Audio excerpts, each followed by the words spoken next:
Assalamualaikum warahmatullahi wabarakatuh. Kita sudah masuki bab keempat ya tentang budidaya tanaman sayuran. Nah, bagi anak-anakku yang belum mengerjakan tugas, baik itu tugas secara tertulis, tugas pengetahuan dan praktek ya, yuk cepetan dikerjakan karena bulan ini aja kita udah mau yang namanya pengambil nilai rapot PTS.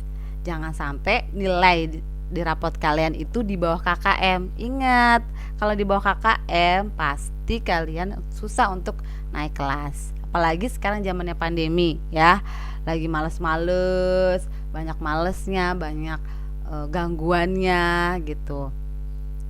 Nah, kita sebagai guru juga tetap namanya menantikan kalian untuk mengerjakan tugas-tugas. Oke. Nah, di bab ini kita akan mempelajari tentang apa saja jenisnya dari sayuran, lalu bagaimana cara memeliharanya, terus berikutnya adalah bagaimana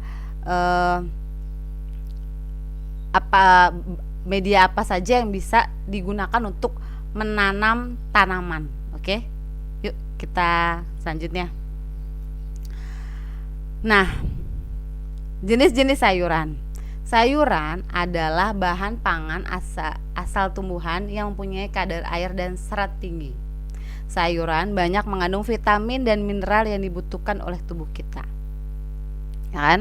Jadi sayuran itu sangat penting untuk tubuh kita. Jadi bagi kalian-kalian nih yang nggak suka sayuran, wow, rugi banget karena sayuran itu kaya akan vitamin dan kaya akan mineral. Jadi kalau misalnya kalian nggak suka sayuran, otomatis tubuh kamu jadi gampang terkena penyakit gitu. Tambah lagi lihat kulit kamu gimana. Kalau kamu suka sayuran, pasti kulitnya lebih bagus, lebih sehat daripada orang yang tidak suka makan sayuran. Nah, ada dua jenis kategori. Ada jenis sayuran di daerah dataran tinggi dan ada dataran rendah. Dataran tinggi itu jenisnya adalah kentang, wortel, brokoli. Nah, kalau rendah itu seperti bawang merah, mentimun, sawi hijau. Nah, gitu. Maksudnya dataran tinggi apa sih, Bu? Dataran tinggi itu kayak di daerah pegunungan. Banyakan daerah pegunungan itu menanami kentang, wortel, brokoli. Nah, itu cocok tuh untuk di daerah-daerah dataran tinggi yang suhunya tuh seperti dingin. Sedangkan dataran rendah itu biasanya lebih panas karena kan dia di bawah ya, lebih jauh daripada pegunungan. Nah, itu lebih panas hawanya, biasanya bawang merah, mentimun dan sawi hijau gitu. Nah, usia panen pada tumbuhan. Usia panen pada tumbuhan itu kita mempelajari ada beberapa tumbuhan yang kita lihat usia panennya. Yang pertama adalah tomat. Tomat itu antara 55 sampai 65 hari setelah tanam. Nah, biasa hari setelah tanam itu disebut dengan HST gitu. Berikutnya bawang merah adalah itu usianya 65 sampai 90 HST. Hari setelah tanam. Kangkung itu usianya 27 hari. Bayam itu sekitar 25 sampai 30 hari. Berikutnya sawi itu 40 sampai 50 hari. Gitu. Jadi berbagai macam itu enggak kita sama ratakan, enggak, semuanya berbeda-beda gitu kan, sesuai dengan panennya gitu. Kalau tomat kan otomatis kalau sudah berbuah, bawang merah kalau sudah ibarat kata sudah bagus lah gitu. Kangkung sudah tua lah gitu. Oke. Lanjut. Nah, berikutnya adalah sarana produksi budidaya tanaman sayuran. Sarana produksi budidaya tanaman sayuran itu ada 5 jenis, yaitu yang pertama adalah bibit ya. Bibit benih.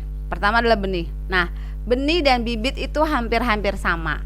Yang membedakannya adalah kalau bibit itu masih seperti sebuah bentuknya biji, kayak misalnya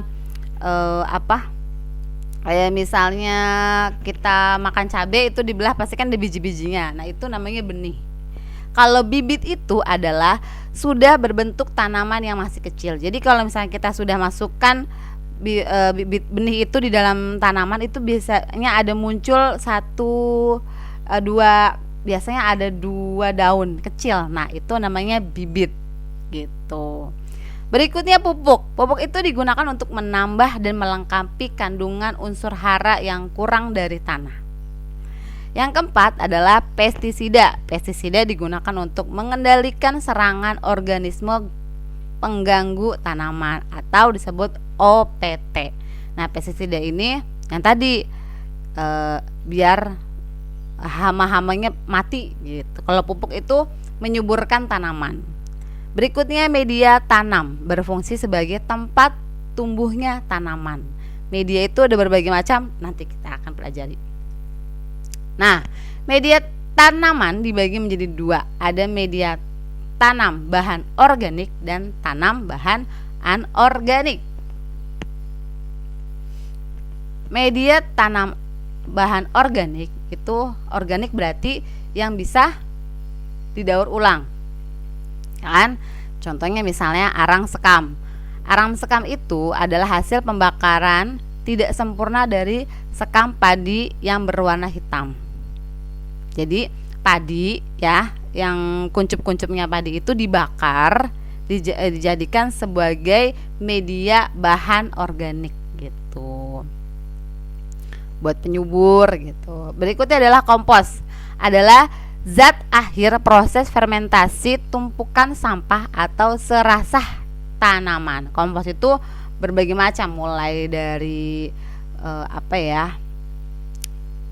makanan sisa itu bisa dijadikan. Terus misalnya ada lagi sisa pembakaran sampah, itu bisa dijadikan suatu kompos. Yang ketiga adalah serabut kelapa, digunakan sebagai media tanam, biasanya berasal dari kelapa yang sudah tua karena memiliki serat yang kuat begitu. Oke, sekarang kita masuk ke bahan anorganik. Ada apa aja? Ada 5. Yang pertama ada gel, digunakan sebagai media tanam indoor, berarti di luar, ya kan? Pasir digunakan media tanam adalah pasir malang dan pasir kali. Yang digunakan ada pasir malang dan pasir kali. Sedangkan pecahan batu bata, Bu, emang ada, Bu? Ada. Pecahan batu bata digunakan sebagai media, sebaiknya berukuran kecil-kecil. Jangan kamu jadiin satu, tapi kamu pukul-pukulin lagi, bisa dijadikan suatu media. Berikutnya spon. Nah, spon digunakan untuk budidaya tanaman hias. Nah, biasanya nyuci piring itu tuh bisa dijadikan suatu media tanam. Berikutnya adalah vermiculti atau perlin. Adalah bahan organik steril yang berasal dari pemanasan kepingan mika. Nah, mika itu yang biasa kita kalau beli sosis bakar itu kan ada mika-mikanya tuh. Nah, itu namanya mika. Itu dipanasin, dikeping-kepingin, bisa dijadikan suatu media tanam. Berikutnya, tahapan budidaya tanaman sayuran. Nah, di dalam tahapan ini kalian jangan cuman melihat dan memahami doang, tapi kalian tahu maksudnya apa. Karena nanti kalau misalnya kalian tidak paham, kalian akan tersesat di dalam ibarat kata soal, ya. Pembibitan, tadi bibit ya. Bibit itu berarti adalah sudah muncul 2 daun. Sudah muncul 2 daun. Itu harus cukup air dan pengendalian yang cukup pengganggu tanaman. Nah, jangan sampai bibit itu terganggu oleh hama-hama. Yang kedua adalah pengolahan tanah. Nah, tanahnya itu digemburkan. Digemburkan tuh maksudnya apa? Digali, ya. Kan biasanya padat, terus kita gali, digemburin, ya. Kita gali. Nah, itu kan jadi tanahnya yang tadinya lepek lama-lama agak menggunung gitu. Terus berikutnya mulailah penanaman. Penanaman itu adalah penyemaian. Penyemaian itu adalah kita masukin, ya. Masukin bibit tadi. Tuh. Yang keempat adalah pemeliharaan. Kita sirami, kita kasih pupuk, jangan sampai terkena hama. Berarti apa? Harus pakai pestisida gitu. Yang kelima adalah Oke, kita lanjut, yaitu pemanenan. Nah, nih panen. Panen itu berarti sayuran itu sudah siap diambil, dipanen. Nah, berikutnya adalah pasca panen. Apa yang dilakukan seorang petani untuk pasca panen? Pasca panen ini adalah ada 3 tahapan. Yang pertama adalah mengumpulkan hasil panen, ya. Yang kedua adalah menyoroti atau menggolongkan berdasarkan ukuran dan tanaman. Berikutnya menyimpan hasil panen di tempat yang bersih dengan kadar air tertentu. Itu yang disebut dengan pasca panen. Lanjut, media budidaya tanaman sayuran. Nah, media budidaya tanaman itu tadi udah dijelaskan ada 2, ada media organik dan anorganik. Media organik itu berasal dari komponen makhluk hidup seperti tanaman, ya. Ada daun, batang, bunga, buah, dan kulit kayu. Sedangkan anorganik itu berasal dari pelapukan batuan. Oke, kita belajar tentang hidroponik. Hidroponik itu adalah salah satu teknologi budidaya tanaman tanpa tanah dengan pemberian hara tanaman yang terkendali. Nah, kalau di buku paket kita bisa lihat di halaman 153. Kalian bisa lihat apa saja, bagaimana bentuknya. Bentuknya itu seperti palaron besar yang di bawahnya itu ada air, ya, ada air. Terus ada juga mesin untuk membuat air itu dapat mengalir. Nah, air yang kita ambil itu adalah hasil sisa dari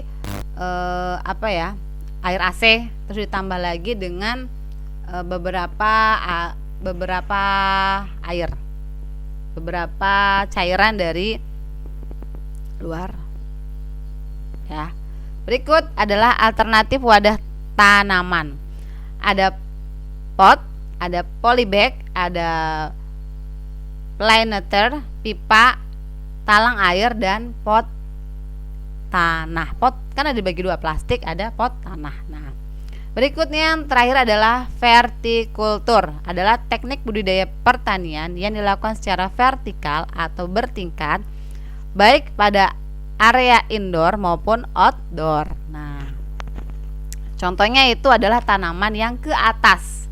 Jadi kalau misalnya kalian melihat tanaman itu kok bisa ke atas, ya, itu pakai teknik vertikultur, yang dimana membuat suatu kotak-kotak lalu dimasukkan tanamannya ke pot, ditaruh di situ. Itu ada di halaman 156.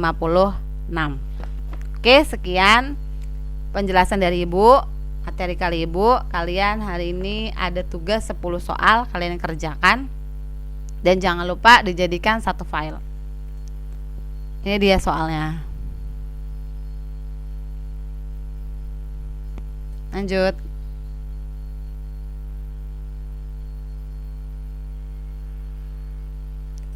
Terakhir. Oke, sekian. Assalamualaikum warahmatullahi wabarakatuh.